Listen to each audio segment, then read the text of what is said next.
नमस्कार, सत श्री अकाल, सलाम। इस वक्त मैं सुल्तानपुर में हूँ और चेयरमैन की दावेदारी बहुत जोश में चल रही है। लगभग कांग्रेस से चेयरमैन पद के लिए चांस काफ़ी आ चुका है। हमारे चेयरमैन साहब का लोकप्रिय हमारे नेता हैं, आइए उनसे बात करते हैं। वरुण मिश्रा जी से काफ़ी सक्रिय भी हैं और काफ़ी उन्होंने काम भी किया है। चेयरमैन पद होने के बाद जो भी काम करेंगे वो सर आपको होगा, लेकिन इससे पहले बताना चाहते हैं आपको कि समाज सेवा के नाम पर लगातार कुछ तो कुछ करते रहते हैं। चाहे वो रहा हो कोरोना काल का मामला और चाहे अभी डेंगू का मामला, लगातार हर इलाके में हर जगह पहुँचते रहते हैं और अपने कार्य का अंजाम देते रहते हैं। और रही बात पद की इतनी ज़्यादा कोई इनकी लालसा रही नहीं है, फिर भी इस बार आजमा रहे हैं चेयरमैन पद के लिए। सर आप बताएं इस बार का क्या चल? देखिए, इस बार प्रयास मैंने पिछली बार भी किया था टिकट के लिए, कांग्रेस के आवेदन के लिए। मुझे टिकट दिया भी था पार्टी ने। मेरी पत्नी की उम्र कम हो जाने की वजह से मैं चुनाव नहीं कर पाया था। इस बार भी मैं मैदान में हूँ और पिछले 5 साल से मैंने लगातार तैयारी की है। और जो वर्तमान नगर पालिका का नेतृत्व है उसके विरोध में मुखर आवाज़ सड़कों पर अगर किसी ने दिखाई है, सड़कों पर किसी ने नगर पालिका के खिलाफ आंदोलन किया है, बाहुबलियों के बिना डरे हुए, बिना किसी राजनीतिक दबाव को स्वीकार किए हुए, अगर किसी ने सड़कों पर ठीक से संघर्ष किया है, तो आप ये बात जनता में भी पता करेंगे तो आपको निश्चित रूप से मेरा नाम सुनने को मिलेगा। मैंने नगर पालिका की तानाशाही के आगे हमेशा अपने विरोध के स्वर को बुलंद किया है और उसके भ्रष्टाचार को जनता के बीच में उजागर किया है, सड़कों पर जनता के बीच में पहुँचाया है। उसके भ्रष्टाचार को, महापुरुषों के अपमान को, भगवान के अपमान को जनता के बीच में ले जाने का कार्य मैंने किया है। चेयरमैन पद आने के बाद आप लोग क्या मेन मैनिफेस्टो रहेगा? देखिए, जनता की जो मूलभूत समस्याएं हैं, सुल्तानपुर नगर पालिका की सबसे बड़ी समस्या जाम की समस्या है, इसका जानवरों की समस्या है, वाटर टैक्स की समस्या है, हाउस टैक्स से लोग परेशान हैं। मेरे संकल्प पत्र में मैंने सबसे पहले ये बात कहकर मैंने पहले ही कह दी है कि वाटर टैक्स और हाउस टैक्स मेरी तरफ से, नगर पालिका की तरफ से फ्री रहेगा। अगर मुझे नगर पालिका में जिम्मेदारी मिलती है तो मैं वाटर टैक्स और हाउस टैक्स दोनों को जनता को इससे मुक्त रखूंगा। और शहर को सबसे बड़ी समस्या जो हमारी विकराल समस्या है, जाम की समस्या है, इससे निजात दिलाऊंगा। और इसके अलावा सबसे बड़ी समस्या छुट्टा जानवरों की है। आसपास आप खुद भी शहर में रहते हैं तो आप देखते होंगे कितने लोग रोजाना घायल हो रहे हैं, सड़कों पर गिर रहे हैं। छुट्टा जानवरों की वजह से कितना लोगों का नुकसान हो रहा है। मैं इन समस्याओं को प्रमुख रूप से मेरे ये दिल में है, जहन में है। मैं चाहूँगा चेयरमैन पद आने के बाद आप लोग क्या मेन मैनिफेस्टो रहेगा? देखिए, जनता की जो मूलभूत समस्याएं हैं, सुल्तानपुर नगर पालिका की सबसे बड़ी समस्या जाम की समस्या है, इसका जानवरों की समस्या है, वाटर टैक्स की समस्या है, हाउस टैक्स से लोग परेशान हैं।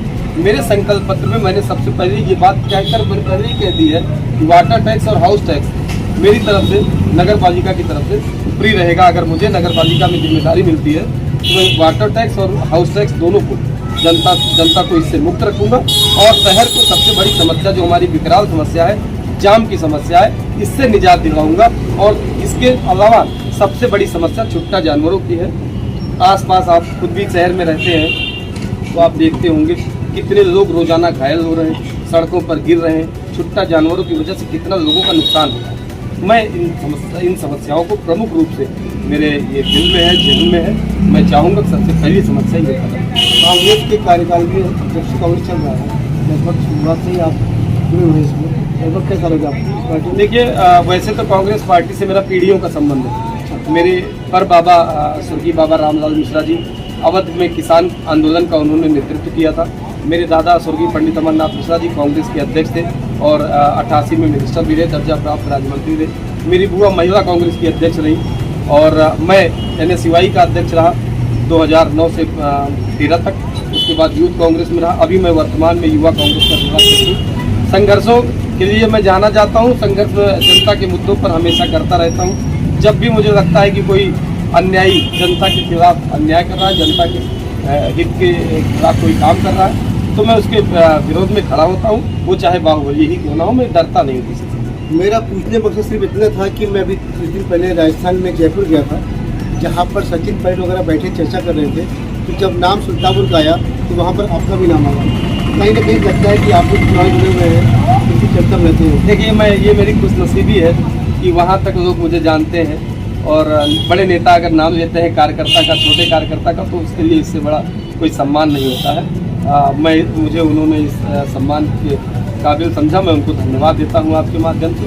और मेरी एक सोच रहती है कि पहचान जो है वो तलवे चाट कर नहीं, एड़ियों को घिस कर बनाई जाए।